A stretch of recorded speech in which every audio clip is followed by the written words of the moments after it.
Good morning বন্ধুরা। আমি কিছুক্ষণ আগে উঠলাম, উঠে দেখলাম বাবা ইলিশ মাছ নিয়ে আসছে। চলো দেখি মাছগুলো দিয়ে আমি এখন ঘষা রান্না করবো, 2 পিস মাছ দিয়ে, কারণ কি এরা ঘষা কেউ খাবে না, আমি আর মা ঘষা রান্না করে খাবো। এই দেখো কি সুন্দর ফ্রেশ ফ্রেশ ইলিশ মাছ। আর কি মাছ আছে মা ওখানে? দেখি একটু এরকম করে উঠাও হাতে।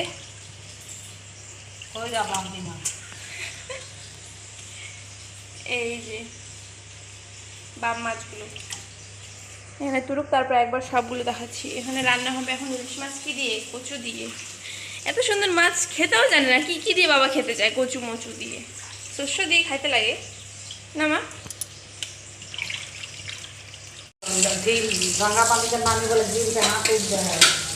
তো আমি এই যে 2 পিস রেখে দেবো, ঘষা করে খাবো। এই 2 পিস মাছ দিয়ে আমি ঘষা বানিয়ে খাবো। আর এই যে কয়েক পিস আছে, এগুলো মা কচু দিয়ে রান্না করবো, এগুলো ভেজে রেখে দেবে, অন্যদিন খাবে। ঘষা রেসিপিটা আমি তোমাদের সাথে নিশ্চয়ই শেয়ার করবো। মানে আমি তো বন্ধুরা, আমি এখানে পেঁয়াজ লঙ্কা কুচিয়ে নিয়েছি। অনেকখানি লঙ্কা লাগবে, তাও মা কম লঙ্কা দিতে বললো, কারণ কি এই রেসিপিটা একটু ঝালই হয় তো, নাহলে পেট খারাপ হয়ে যাবে, জানাই তো। তারপরে এর মধ্যে আমি খানিকটা নুন দিয়ে দিচ্ছি, নিজের স্বাদ মতো। এতটুকু নুন দিয়ে দিলাম। এখন নুন দিয়ে ভালো করে চটকাবো, তারপরে হলুদ দেবো। হাতটা পুরো জ্বলে যায় কিন্তু কি করব, খেতে ইচ্ছে করলে তো একটু হাত জ্বলা সহ্য করতে হবে, তাই না? এটা অনেকটা চটকাইতে লাগবে, যাতে পেঁয়াজ লঙ্কাগুলো একদম পুরো নরম হয়ে যায়।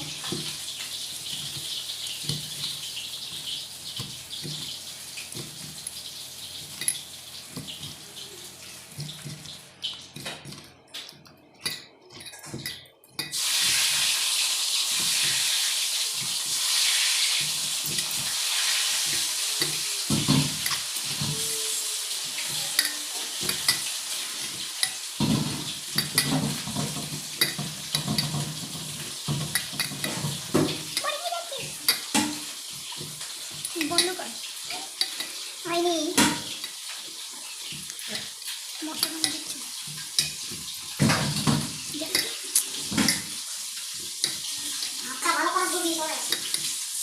তারপরে এর মধ্যে আমি মা একটু হলুদে করতে দেবো,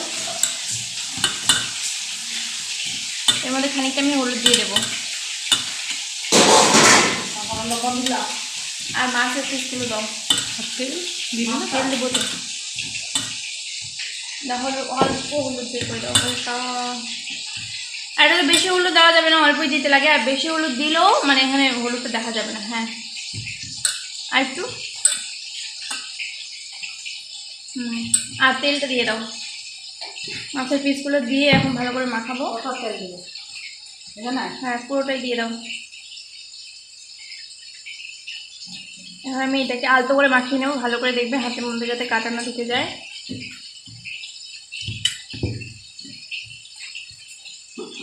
এটা পড়ে গেল।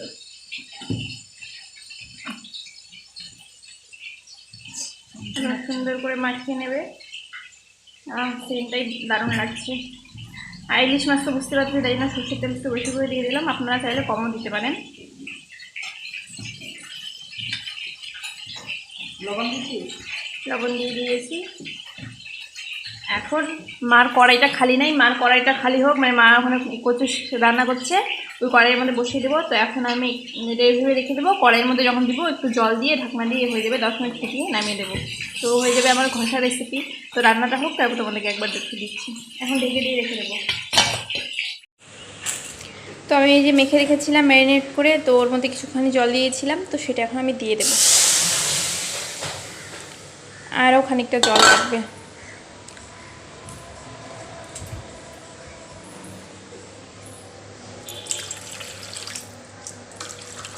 এটা বেশি ঝোল রাখবো না, এই জলটা দিয়ে যতক্ষণ এটা ফুটবে, ফুটে সিদ্ধ হয়ে যাবে, তারপর নামিয়ে নেব।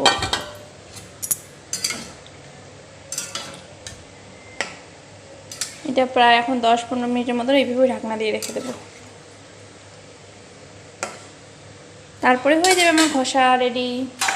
তোমরা কারা কারা এইভাবে খেয়েছো জানি না, কিন্তু আমি বিয়ের পর শ্বশুরবাড়িতে গিয়ে খেয়েছিলাম। প্রথম ভালো লাগতো না, তারপর যখন খেতে খেতে একটা মুখের মধ্যে, জিভের মধ্যে লেগে থাকার মতো স্বাদ লাগতো, তারপর খেতাম। চলো তোমাদেরকে একটা জিনিস দেখাই, ঠিক আছে?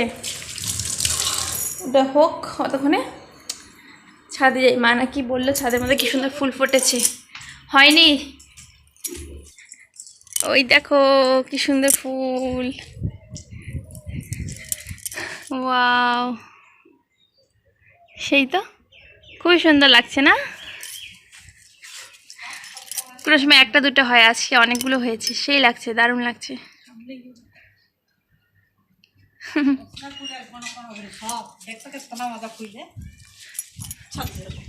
আজকে ওয়েদারটা একটু মেঘলা মেঘলা, ভালোই আছে। निर्जला उठाई रे केट फुल जाते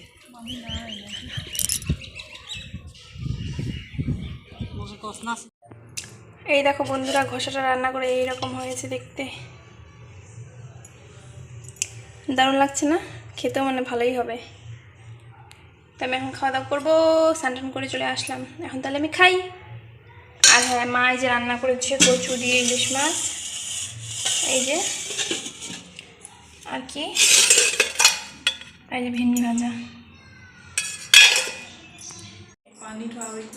তো বন্ধুরা, আমরা রেডি হয়ে গেছি মাসির বাড়ি নিমন্ত্রণ খেতে যাবো বলে। আর বাইরের ওয়েদারটা দেখো কি অন্ধকার, মেঘ করেছে, সেই অন্ধকার করে দিয়েছে, সেই বৃষ্টি আসবে মনে হয়। চলো উঠানে গিয়ে দেখাই, এখান থেকে নাকি তোমরা দেখতে পাচ্ছ না।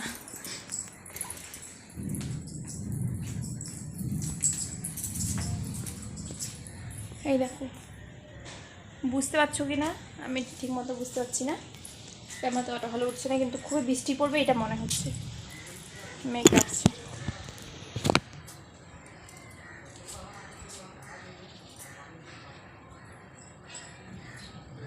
তখন যাবো মাসির বাড়ি, আর মাসির বাড়ি থেকে গিয়ে ও মা মেঘ ডাকে, আবার ভয় লাগে, কারণ কি আমাদের ওখানে সেদিন মেঘ পড়ছিল, তো এইভাবে একটু মেঘ চমকাইলে আমার খুবই ভয় লাগে, দৌড়ে চলে এলাম।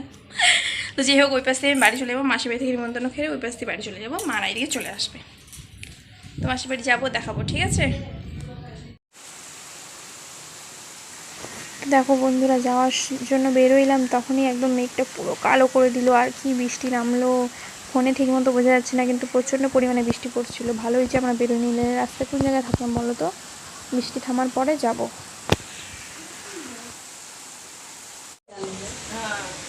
তো বন্ধুরা, আমরা মাসির বাড়িতে পৌঁছে গেলাম। এই দেখো মাসি রান্না করে করে একদম ভেসে গেছে। मासी এখন ডান্স করবে तो करना।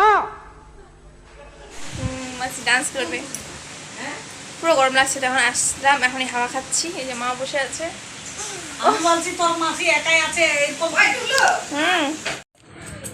এই দেখো বন্ধুরা, আমাদের লাঞ্চের মেনু।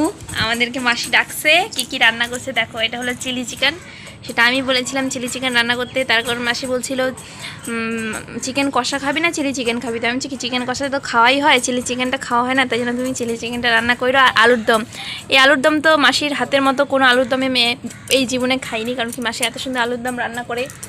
আর এটা হলো কি, এটা তো আমি বুঝতে পারছি না, এটা মানে ধনেপাতা চাটনি, ধনেপাতা টমেটো দিয়ে চাটনি, আর হলো মুসুরির ডাল। তখন আমরা সবাই খেতে বসবো, তো তোমাদেরকেও খাওয়াবো, তো তোমরা দেখতে থাকো। খাওয়াইতে তো আর পারবো না, দেখাবো। ওইটা আমি সব নিয়ে নিই। পেঁয়াজ আলুর দম দিয়ে ভাত, দারুণ টেস্ট। ওই কার সাথে ভিডিও মা मजा आया। হেভি। दीपिका थोड़ा इधर आओ। হাড্ডি मम्मी का जो वहाँ पे पैर रहा দারুণ টেস্ট বন্ধুরা। নিচে আমি চাপ ওইটা কোথাও রাখার জায়গা নেই, তো তোমাদেরকে আর খাওয়া দেখাচ্ছি না। তো বন্ধুরা, তখন খাওয়া দাওয়া করে এতটা পেট ভর্তি হয়ে গেছিলো যে না শুয়ে থাকতেই পারলাম না, ঘুমিয়ে পড়েছিলাম। দেখো চোখগুলো কি ফুলে গেছে, আর এরা এত গল্প করছিল, উঠেই গেলাম। বল কিছু। আমি কিছু বলবো না, তুই নিজেই বল। এমনি সময় ক্যাং ক্যাং ক্যাং ক্যাং করতে থাকে কুত্তার মতো, এখন আর কিছু বলবে না।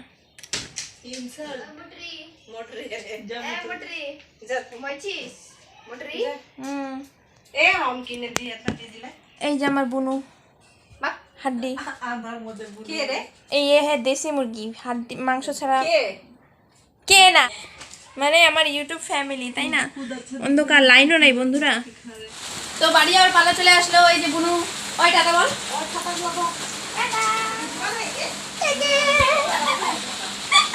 মাসি। ও মাসি টাটা বলো। টাটি বলছে বাজে মেয়ে। এখন আমি আমার মামাকেও টাটা বলে দিব, আমি চলে যাবো, ভালো লাগে না। भाई साहब कुछ ज्यादा नहीं हो गया ये? मतलब कुछ भी। এ আমার দেখ না, ওই যে ওরা আসতেছেন, ও যাচ্ছে মারি দিবি বাবা আমাকে। আমি বাড়ি চলে যাবো, ঠিক আছে? বাড়িতে গিয়ে একবারে দেখা হচ্ছে। আমি ভিজে যাচ্ছি বৃষ্টিতে। তো বন্ধুরা আমি বাড়ি চলে এসেছি। তো কলের পাড়ে একটু কাজ করছে তো মা বাবা, তো একটু আমি দাঁড়িয়ে আছি বাইরে। তো ভিডিওটা অনেক লং হয়ে যাচ্ছে, তো ভিডিওটা আর আমি লম্বা করবো না, এখান থেকে শেষ করে দিলাম। কালকে থেকে আবার নতুন ব্লগ শুরু করবো এখান থেকে, তাই না? তোমরা তো পিছনে ব্যাকগ্রাউন্ড থেকে বুঝতে পারছো এরকম। আমরা গরিব, বলে কোনো লাইফ নাই। আমরা গরিব, আমরা শ্বশুরবাড়ি করি। আমি এটাতেই অনেক খুশি। তো ঠিক আছে, কাল থেকে তোমাদের সাথে কথা বলবো নতুন ব্লগের সাথে। তো টাটা।